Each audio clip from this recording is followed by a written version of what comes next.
Hello दोस्तों, स्वागत है आपका अंधेरे की एक ऐसी दुनिया में जहां हर सांस एक सौदा है। आज हम बात करेंगे शैडो स्लेव के चैप्टर 17 की, जहां सनी को मौत से भी खतरनाक एक तोहफा मिलता है, एक ऐसा फ्लॉ जो उसकी पूरी जिंदगी उलट पुलट कर देगा। तो कुर्सी की पेटी बांध लो, क्योंकि ये सफ़र बहुत डार्क होने वाला है। उसने अपनी आंखें बैंड की, फिर खोली इस उम्मीद में कि शायद वो रून्स गायब हो जाएं। प्लीज़ चले जाओ, प्लीज़। लेकिन रून्स वहीं थे, हल्के से चमक रहे थे, जैसे उसका मजाक उड़ा रहे हों। Flaw, clear conscience. Flaw description, you cannot lie. Sunny अन 3 सिंपल वर्ड्स को घूरता रहा। यूज ऐसा लगा जैसे उसके पैरों टेल कोई गहरा अंधेरा गारत अबिस खुल गया हो। स्पेल जो अक्सर बातों को घुमा फिरा कर लिखती थी, इस बार बिल्कुल पॉइंट टू पॉइंट थी। सिर्फ 3 शब्द। उन्होंने सनी के पास बाहर निकलने का कोई रास्ता नहीं छोड़ा था। झूठ नहीं बोल सकता। मैं झूठ बोले बिना जीऊंगा कैसे? सनी का पूरा वजूद हाई लोगों को धोखा दीन और उनसे ज्यादा छलक बनने पर टिका था। यहां तक कि स्पेल ने खुद उसकी ट्रेचरी, गद्दारी पर उस बढ़ाई दी थी। अगर वो झूठ नहीं बोल पाएगा तो वो कुछ भी हासिल नहीं कर पाएगा। और सबसे बड़ी बात, उसका दिल जेज धड़कना भूल गया। अगर वो सिर्फ सच बोल सकता है तो वो अपना ट्रू नेम कैसे छुपाएगा? क्या कोई भी मामूली से सवाल पूछकर उस अपना गुलाम नहीं बना लेगा? सनी चीखने और गाली दीन ही वाला था कि तभी स्पेल की आवाज फिर गूंजी। Wake up, lost from light. वो काला अंधेरा घूमा और गायब हो गया। सनी ने अपनी आंखें खोली। पुलिस स्टेशन के वॉल्ट की आर्मर्ड छत उसके ऊपर थी। कोई उस सुंदर तो नहीं कहेगा, लेकिन उसके लिए ये दुनिया का सबसे हसीन नज़ारा था। यूज ए भी एहसास हुआ कि वो रियल वर्ल्ड को कितना मिस कर रहा था। ये जगह सेफ थी, जानी पहचानी थी। यहाँ कोई मॉन्स्टर्स या स्लेवर्स नहीं थे, कम से कम ऑफिशियली तो नहीं। यहाँ मौत का हर वाक़ई डर नहीं था। ये घर था। ऊपर से सनी को कमाल का फील हो रहा था। वो ठंड जो नाइटमेयर के दौरान उसकी हड्डियों तक पहुंच गई थी, अब जा चुकी थी। उसके जिस्म का दर्द गायब था। पैरों और कलाइयों की तकलीफ, पीठ पर हंटर के निशान और टूटी हुई पसलियों की चुभान सब खत्म हो चुका था। क्या सुकून था। दर्द का यूं अचानक जाना और एक नई एनर्जी का एहसास सनी को रुला देने के लिए काफ़ी था। मैं इन सच में भाग गया। उसने नीचे देखा और देखते ही ढंग रह गया। उसके मेडिकल बेड के पास एक सस्ती प्लास्टिक चेयर पर एक बेहद खूबसूरत औरत बैठी थी। उसके बाल छोटे और काले दी और आंखें बर्फ जैसी नीली। उसकी स्किन बिल्कुल फ्लॉलेस और इतनी सफ़ेद थी जितनी बर्फ। सच तो ये है कि सनी ने पहली बार अपने जैसा कोई पीला सफ़ेद इंसान देखा था। फ़र्क सिर्फ इतना था कि सनी बीमार लगता था और ये अजनबी औरत कमाल की लग रही थी। वो शायद लेट 20s में रही होगी। उसने डार्क ब्लू यूनिफॉर्म पहनी थी जिस पर सिल्वर एपॉलेट्स, कांधे के निशान दी। उसने अपनी जैकेट के बटन खोले हुए जिसके नीचे एक ब्लैक टैंक टॉप दिख रहा था। वो इस वक्त अंगड़ाई ले रही थी, जेज बोर हो रही हो या उस नींद ए रही हो। इस मूवमेंट की वजह से उसकी टैंक टॉप का कपड़ा टाइट हो गया, जो काफ़ी प्रोवोकेटिव लग रहा था। सनी उसकी खूबसूरती में इतना खोया था कि उसने ध्यान ही नहीं दिया कि औरत की स्लीव पर एक इंसिग्निया था। उस पर 3 सितारे थे। 3 स्टार्स, हाँ, उसने डिस्ट्रैक्टेड होकर सोचा। 3 स्टार्स मतलब एक असेंडेड वेट। एक असेंडेड? इससे पहले कि सनी इस बात का मतलब समझ पाता, यूज एहसास हुआ कि वो औरत भी उसी घूर रही है। क्या देख रहे हो? उसने रूखेपन से पूछा। सनी ने हड़बड़ाहट में अपनी पालकें झपकाई और तुरंत कोई बहाना सोचने की कोशिश की। फिर उसने अपना मन खोला और जवाब दिया, आपके ब्रेस्ट्स। अगले ही पाल उसकी आंखें खौफ से फट गई, क्योंकि वो ये बोलना ही नहीं चाहता था। उसका मन अपने आप चाल गया था। डर की एक लहर उसके दिमाग पर छा गई। वो औरत हल्का सा मुस्कुराई, पर उसकी आंखों में एक खतरनाक चमक थी। फिर बिना किसी वार्निंग के उसने हाथ चलाया और सनी के मन पर एक जोरदार थप्पड़ जड़ दिया। सनी का पूरा जिस्म घूम गया।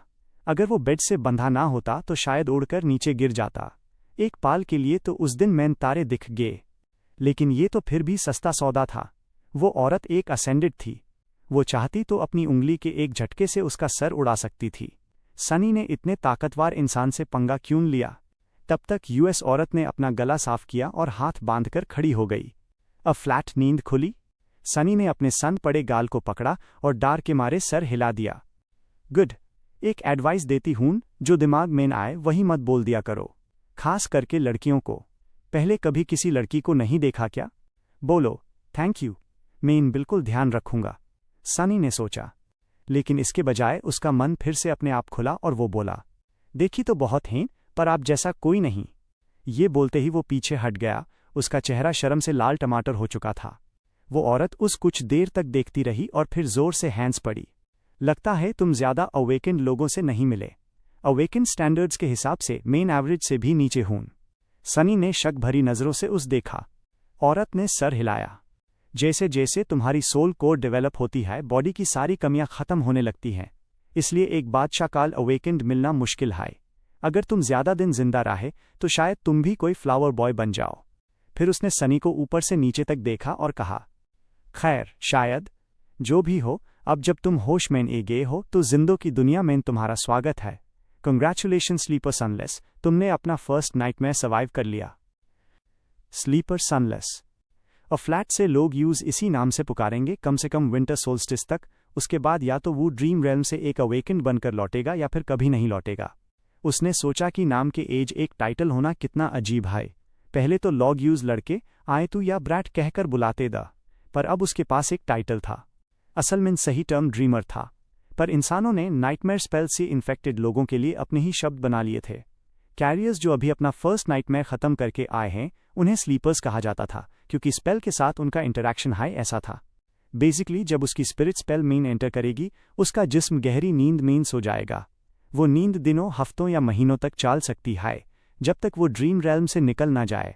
इसलिए स्लीपर। जब वो वहां से निकल जाएगा तो वो अवेकेंड बन जाएगा। अवेकेंड लोग दिन में नॉर्मल लाइफ जीते हैं और सोते वक्त ड्रीम रेल्म चले जाते हैं। अगर वो सेकेंड नाइट में मेन एंटर करके सर्वाइव कर लेता तो वो असेंडेड बन जाता, जिन्हें लोग मास्टर्स कहते हैं। मास्टर्स जब चाहें ड्रीम रेल्म में ए जा सकते हैं। वो सिर्फ स्पिरिट नहीं बल्कि फिजिकली ट्रैवल करते हैं।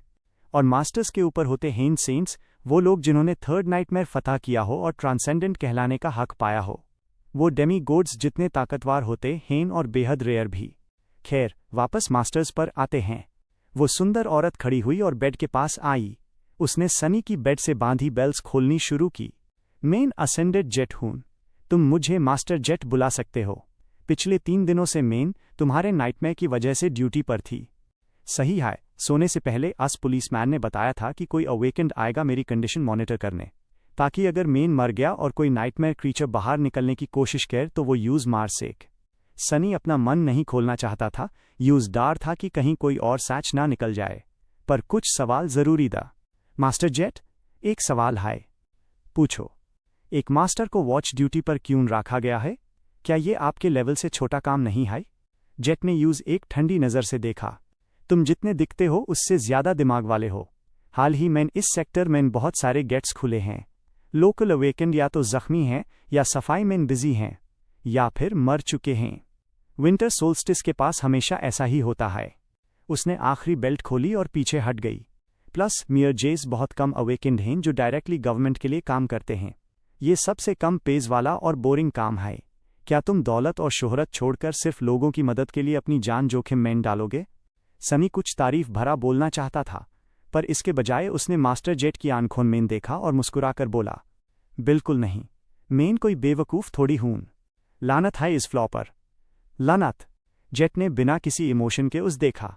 सनी को लगा कि एक थप्पड़ और पड़ने वाला है, लेकिन इसके बजाय जेट मुस्कुरा दी। देखा, मेन कहा था ना, तुम सच में दिमाग वाले हो। तो क्या सनी इस नए सच के साथ सरवाइव कर पाएगा, या ये 3 शब्द उसकी कब्र खोद देंगे? कमेंट करके बताओ आपको सनी का ये नया फ्लॉ कैसा लगा। अगर कहानी पसंद ए रही है तो लाइक का बटन दबाओ और सब्सक्राइब करो ताकि आप अगला चैप्टर मिस नहीं करो। मिलते हैं अगले एपिसोड में, जहां साए शैडोज बोलना शुरू करेंगे।